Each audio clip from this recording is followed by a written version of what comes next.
So RTC ఉద్యోగుల demand ఈరోజు ప్రపంచవ్యాప్తంగా వినపడతా ఉంది. సో ఏదైతే మేనిఫెస్టోలో పెట్టినటువంటి ఈ అంశాలు ఏవైతే ఉన్నాయో 11 వీళ్ళు డిమాండ్స్ కోరుకుంటా ఉన్నారు. అవి న్యాయబద్ధమైనటువంటి కోరికలు. ప్రభుత్వం ఏదైతే రేవంత్ రెడ్డి మాట ఇచ్చినటువంటి కోరికలు అవన్నీ తీర్చాలంటే ఈరోజు ఆర్టీసీ అంతా కూడా పెద్ద ఎత్తున సమ్మె చేస్తూ ఉంది ఈ ఇందిరా పార్క్ పక్కన. సో వీళ్ళతో మాట్లాడదాం, వీళ్ళు డిమాండ్స్ ఏంటో క్లియర్ కనుక్కుందాం. మరి ఒకవేళ ప్రభుత్వం దిగిరాకపోతే వీళ్ళ నెక్స్ట్ స్టెప్ ఏంటో కూడా కనుక్కుందాం. సార్ నమస్తే అండి, ఏం పేరు మీ పేరు? నా పేరు వెంకటేష్ గౌడ. సో ఏంటి ప్రతి ప్రభుత్వంలో ఇది ఒక పెద్ద ఇష్యూ అయిపోతుంది, ఎందుకంటే ఆర్టీసీలు గొడవగానే ఉండిపోతుంది కానీ దానికి సొల్యూషన్ రావట్లే. ఏం చేద్దాం మరి? అరే మాది ఒకటే డిమాండ్, ప్రభుత్వంలో విలీనం చేయాలి, 2 PRCలు ఇవ్వాలి, యూనియన్లు ఇవ్వాలి. ఇంకోటి అధికారుల వేధింపులు మానుకోవాలి. ఫస్ట్ 150 మంది బస్సులు ఎక్కితే 200 మంది ఎక్కిరు, కండక్టర్దే బాధ్యత అంట. ఏదైనా చిన్న చిన్న పొరపాట్లు అనుకోకుండా జరగరాని జరిగితే ఏమంటే సస్పెండర్ ఏమోలు. ఇంకోటి ఇప్పుడు డ్యూటీ ఉంటుందా రేపు పోతుందా తెలుస్తలేదు. ఇంకోటి మాది మెయిన్ యూనియన్లు ఇవ్వాలి మాకు. కండక్టర్ రెస్పాన్స్ ఉండొద్దు, టికెట్ తీసుకొని రెస్పాన్స్ ఉండాలి. అధికారులు ఇప్పుడు సీఎం పెడుతుండా MD పెడుతున్నా తెలుస్తలేదు, కానీ వాళ్ళు ఏం పెడతలేరు. వాళ్ళు పెడతలేదు తెలియదు, కానీ కింద అధికారులది మొత్తం వీళ్ళ నా బానిస బతుకులు. వెనకట నవాపాలని ఎట్లా ఉండో అంతకంటే అధ్వానంగా ఘోరంగా ఉంది ఎంప్లాయీస్ బతుకు. ఇలా డ్యూటీ ఉంటుందా గ్యారెంటీ లేదు, పోతుందా గ్యారెంటీ లేదు. డ్యూటీకి పోయి వచ్చి మళ్ళీ క్యాచ్ కట్టి మళ్ళీ తెల్లారి వచ్చిందాక గ్యారెంటీ లేదు డ్యూటీ. అట్లాంటి పరిస్థితి అయింది. మాకు ప్రభుత్వంలో విలీనం చేసి PRC ఇచ్చి యూనియన్లు ఇవ్వాలన్న మెయిన్ అది. సో మరి ప్రభుత్వం దిగి రాలేదు, మీ డిమాండ్స్ ఎందుకంటే మేనిఫెస్టోలో పెట్టారు మీరు అంటున్నారు. సో మరి ఈ సమ్మెని 26 వరకు కంటిన్యూ చేస్తా అంటున్నారు. 26 తారీఖున మీరు సెక్రటేరియట్ ముట్టడి కార్యక్రమం చేపట్టారు. సో ఏంటి మరి ఎలా ఉండదు అన్న? ఇప్పుడు మా జేఏసీ ఎట్లా నిర్ణయం తీసుకుంటే మా కార్మికులు అట్లా నిర్ణయం తీసుకున్నారన్న. ఈ రోజు మా యూనియన్ లీడర్లు ఉన్నారు కదా, జేఏసీ నిర్ణయం ఎట్లా తీసుకుంటే దానికి కట్టుబడి ఉన్నాము.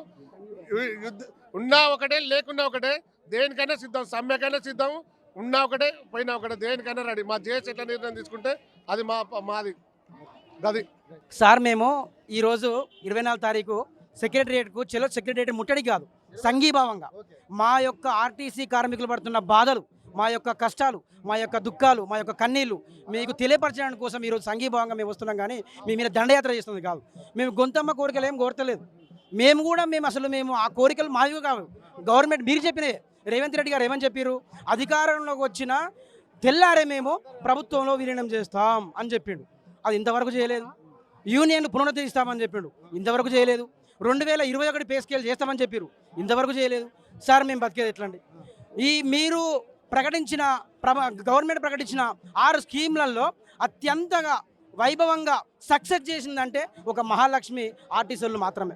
ఒకసారి మీరు గుర్తించండి, మేము ఎంత కష్టపడతా ఉన్నాము, ప్రభుత్వానికి ఎంత మంచి పేరు చేస్తూ ఉన్నాము. మహిళలు రోజు కొన్ని కోటి మంది వరకు ప్రయాణం చేస్తూ ఉంటే వాళ్ళ గమ్యస్థానాలు ఏ విధంగా చేరుస్తున్నామంటే మేము ఎంత కష్టపడతా ఉన్నాము. ఒకసారి మా బాధను కూడా అర్థం చేసుకోండి సార్. మీరు దయచేసి మీరు అర్థం చేసుకోండి. మహాలక్ష్మి పథకం పెట్టారు. మహాలక్ష్మి అంటే ఏంటి? మహాలక్ష్మి అంటే ఏంటి? బాగా రిచ్, అంతే కదా? అవునా? లక్ష్మి అంటేనే అమ్మవారు రిచ్.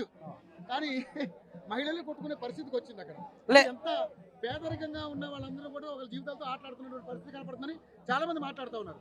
ఇప్పుడు ఉన్నటువంటి మహిళా ఉద్యోగులు చాలా ఇబ్బంది పడతా ఉన్నారు.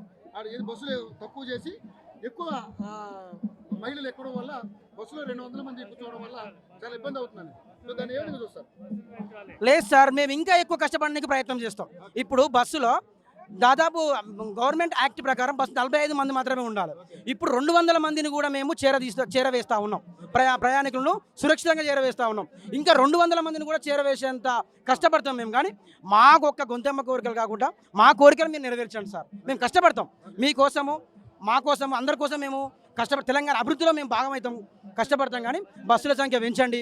ఎలక్ట్రిక్ బస్సులు అవుట్సోర్సింగ్ వాళ్ళకు డ్రైవింగ్ చేయడానికి రాదు, వాళ్ళు ఏడబడతాడు ఆపరు, వాళ్ళకు భయం, భక్తి, క్రమశిక్షణ లేదు. మాకు అప్పచెప్పండి, మేము క్రమశిక్షణతోని, పద్ధతితోని మేము ఆ ఎలక్ట్రిక్ బస్సులను మేము ఆపరేట్ చేయగలుగుతాం.